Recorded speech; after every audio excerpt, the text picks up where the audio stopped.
बातचीत करने के लिए मेहमानों का एक बड़ा पैनल हमारे साथ जुड़ रहा है। मेजर जनरल राजन कोचर हमारे साथ जुड़ रहे हैं, defence expert. Lieutenant colonel Himanshu Singh हमारे साथ जुड़ रहे हैं, defence expert. Captain Asha Shinde Alagappa हमारे साथ जुड़ रही हैं, defence expert. Doctor Dheeraj Kaul हमारे साथ जुड़ रहे हैं, geopolitical expert. Doctor Irshad Ahmad थोड़ी देर में पाकिस्तान से लाइव होंगे हमारे साथ, PMLN लीडर। वैसे पाकिस्तान के मेहमान को तो हमने बुलाया है, लेकिन अभी पाकिस्तान की स्थिति भी ईरान को लेकर ठीक नहीं है।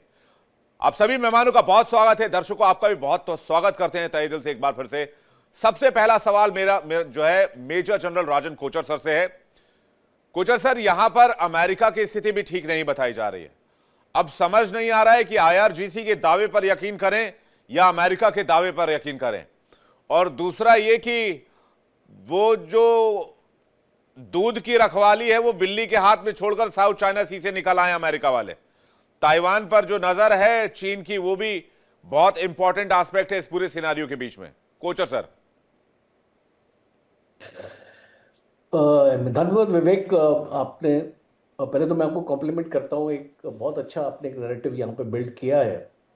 और तीसरा दिन है लड़ाई का, और तीसरे दिन में अगर हम एक डैमेज असेसमेंट करते हैं इसको मिलिट्री टर्म्स में, जब कोई भी लड़ाई होती है तो उसका एक डैमेज असेसमेंट किया जाता है कि इसको देखा जाता है कि जो भी इंफॉर्मेशन आपको बैटलफील्ड से मिलती है वो एक आपको क्या इंडिकेटर देती है कि ये जो लड़ाई है ये कौन सी दिशा में जा रही है। और इसको ये बातचीत हो रही है कि ये 7 दिन तक चलेगी, 2 हफ्ते तक चलेगी, आपका 1 महीने तक चलेगी। सो ये सारी एक कॉम्पिटिशन कॉम्बिनेशन है। तो मैं ये मानता हूं कि आपको एक चीज देखनी पड़ेगी कि अभी तक इसराइल और अमेरिका ने कितने अपने मिसाइल्स दागे हैं। जो एक रफ एस्टिमेट दिया जा रहा है, जो ओपन सोर्स से मैं बता रहा हूँ, बिकॉज मेरे पास ऐसी कोई क्लासिफाइड जानकारी नहीं है। हम ओपन सोर्स से डिस्कशन पे अपने आप को बेस करेंगे। जो ओपन सोर्स से इंफॉर्मेशन मिल रही है, तकरीबन 1600 से 1800 टारगेट्स अमेरिका ने एड्रेस किए हैं इस 36 घंटे की लड़ाई।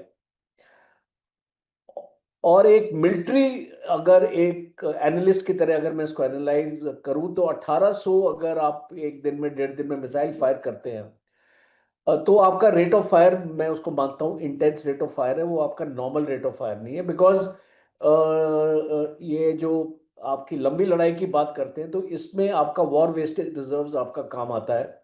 और 1800 अगर आप इसको मिसाइल एक दिन में फायर करेंगे, तो 7 से 10 दिन तक आप इस लड़ाई को सस्टेन नहीं कर पाएंगे, अगर एक सिमिलर रेट ऑफ फायर आपका रहेगा। तो जो अभी इसको अमेरिका को सोचना पड़ेगा कि इस रेट ऑफ फायर से अगर आप चलेंगे, तो 10 दिन में तो आपका, बिकॉज अमेरिका उसको, जैसे आपने बताया, और आपका एक सही आकलन है कि अमेरिका भी जूझ रहा है। उसकी इन्वेंट्री, उसके पास मिसाइल, उसके पास कितना है, बिकॉज यूक्रेन को भी दिया, और बाकी इसको साउथ चाइना सी पे भी डिप्लॉयड है, उनके रिसोर्सेज हैं वहाँ पे, तो उसको वहाँ पर भी उनका एक एक फोर्स लेवल हमेशा रहता है। तो ईरान की अभी बात करें, बिकॉज अमेरिका की हमने बात कर ली, ईरान की बात करें, तो ईरान इस लड़ाई को बहुत ही इंटेलिजेंट तरीके से आगे लेके जा रहा है। और वो मैं इसलिए बोलता हूँ क्योंकि अगर हम ये जो अनुमान लगा लें कि ईरान के पास 5000 मिसाइल, और एक इसको रफ एस्टिमेट में दे रहा हूँ जो आपके ओपन सोर्सेज से मैंने लिया है, और अगर 5000 मिसाइल्स ईरान के पास है, तो अभी तक ईरान ने कितनी फायर की है? तकरीबन 600 से 700, ज्यादा नहीं, 500 से 600 हाँ, आपने फायर ईरान की। की तो तरफ इसका से भी मतलब बहुत इंटेंस फायरिंग नहीं है। नहीं, वो एक बहुत कैलकुलेटेड फायरिंग है, इंक्रीमेंटल फायरिंग है, ड्रोन्स के ऊपर ज्यादा तवज्जो दिया। और खास तौर पे गल्फ कंट्रीज को अगर आप देखें जिस तरीके से टारगेट किया है, तो इसको बेसिकली ड्रोन्स का उसको वहां पे इस्तेमाल हुआ है। और जो मिसाइल का इस्तेमाल ये कर रहे हैं, ये एक्चुअली इसराइल के अगेंस्ट कर रहे हैं। और अभी वो अपनी लो इंटेंसिटी मिसाइल, जो आपके 400 टन की मिसाइल है, 500 पाउंड की मिसाइल है, इस टाइप की इसको मिसाइल, अपने 2000 पाउंड वाली मिसाइल उसने इस्तेमाल नहीं करी अभी। और क्यों नहीं करी है? बिकॉज वो इस इजराइल के इंटरसेप्टर्स को खत्म करना चाहते हैं। जब तक एक स्टेज आएगी कि उसको एक नेक्स्ट लेवल तक लेके जाएगी, जैसे उन लोगों ने अब 12 दिन की लड़ाई में किया। इस 12 दिन की लड़ाई में सीज फायर किसने मांगा? इजराइल और यूएसए ने मांगा, ईरान ने सीज फायर नहीं मांगा। तो मैं ये इसको स्ट्रेटेजी अपना ये देख रहा हूं। और यूएस के अभी लॉसेस आप देख लीजिए, बिकॉज ये बहुत इंपॉर्टेंट है। वो उनकी साइक के ऊपर इफेक्ट करते हैं। एक तो उनके 4 जवान मर गए, जो मरीज है। IRGC 562 का नंबर दे रहा है सर। वो देखिए, ईरान को कोई फर्क नहीं पड़ता, आप उनके 10 लाख लोग मार लो। नहीं, IRGC कह रही है हमने 562 अमेरिकी सैनिकों को मार दिया है अब तक के अटैक में। अच्छा, ओके, 500। तो अब आप देख लीजिए, अगर आपके 3 एयरक्राफ्ट, अभी एक न्यूज आ रही थी शाम को कि 11 एयरक्राफ्ट अमेरिका के गिरे, तो इस लड़ाई में तो हम पुष्टि नहीं कर सकते। जैसे प्रेसिडेंट ट्रंप भी अपने जो नंबर चेंज करता रहता है, पहले बोलता है 5 गिरे, पाकिस्तान की जब लड़ाई हुई थी 7 गिरे, 11 गिरे, और इसको हम भी अब बोल सकते हैं कि अमेरिका के 11 गिरे। तो इस टाइप की एक फॉग ऑफ वॉर में आपकी information, truth is the biggest casualty, जैसे कि लड़ाई में आपको सच्चाई कभी भी आपको सामने नहीं मिलेगी। और हमने यूक्रेन की लड़ाई में भी ये चीज़ देखी। तो अल्टीमेटली मैं इसको अपनी आर्गुमेंट को सम अप करता हूँ और मैं आपको ये बताता हूँ कि ये लड़ाई अमेरिका क्लेम नहीं कर सकता कि ये टोटली अमेरिका की तरफ जा रही है, बिकॉज कुछ रिवर्सेस अमेरिका को हुए और मुझे ऐसा लगता है कि कुछ दिनों बाद एक सिचुएशन आएगी जब एक नेगोशिएशन की तरफ दोनों देश बढ़ेंगे, बिकॉज जो आपका स्ट्रेट ऑफ हॉर्मूज है, आप देखिए उसको भी ब्लॉक किया हुआ है, इम्पैक्ट हुआ है आपकी वर्ल्ड इकोनॉमी को। तो इसको आप ज्यादा देर तक इस लड़ाई को नहीं खींच सकते हैं। और मैं कुछ स्टैट्स निकाल रहा था कोचर सर, अमेरिका हर दिन 25 से 40 मिलियन डॉलर, लगभग 210 करोड़ से 335 करोड़ रुपए खर्च कर रहा है। 2 करियर स्ट्राइक ग्रुप जो भेजे हैं उसके हर एक करियर स्ट्राइक ग्रुप का खर्चा $6.5 मिलियन पर डे के हिसाब से है। तो ये डोनाल्ड ट्रंप एक डॉलर का हिसाब किताब रखते हैं यूएस में, तो मुझे लगता है कि ये उनको बहुत सूट कर रहा होगा। बाकी कौल साहब इस पर जवाब देंगे। और एक बात जो आपने कही कि ट्रूथ बहुत कम निकल कर आता है युद्ध के मैदान से, बेसिकली जो स्ट्रेटजी बनाई जाती है वो इसी तरह से बनाई जाती है कि दुश्मनों को कैसे बरगलाया जाए। और इसका रेलेवेंस हमको महाभारत में भी मिलता है, जब भीष्म पितामह को हराना लगभग नामुमकिन था पांडवों के लिए, तब ये खबर उड़ाई गई कि अश्वत्थामा मारा गया, जिसपे भीष्म पितामह रुक गए थे और उसके बाद उनको डिफीट किया गया था। वैसे चलिए इस पर कभी और बात करेंगे, लेकिन कौल साहब का रिएक्शन चाहेंगे जो बात कोचर सर कह रहे हैं। क्या एक गलती है अमेरिका की तरफ से इस अटैक को अंजाम देना? नमस्कार, thank you for having me on the show. देखिए, आपने बहुत अच्छे से इनिशियली रिकैप किया ऑल द फैक्ट्स, और ये बात बिल्कुल सही है। जो हमारे ऑफेंसिव हैं वेपनरी यूएस की, वो डिप्लीट हो रही हैं, लेकिन we can replenish them from other stocks, from other basis.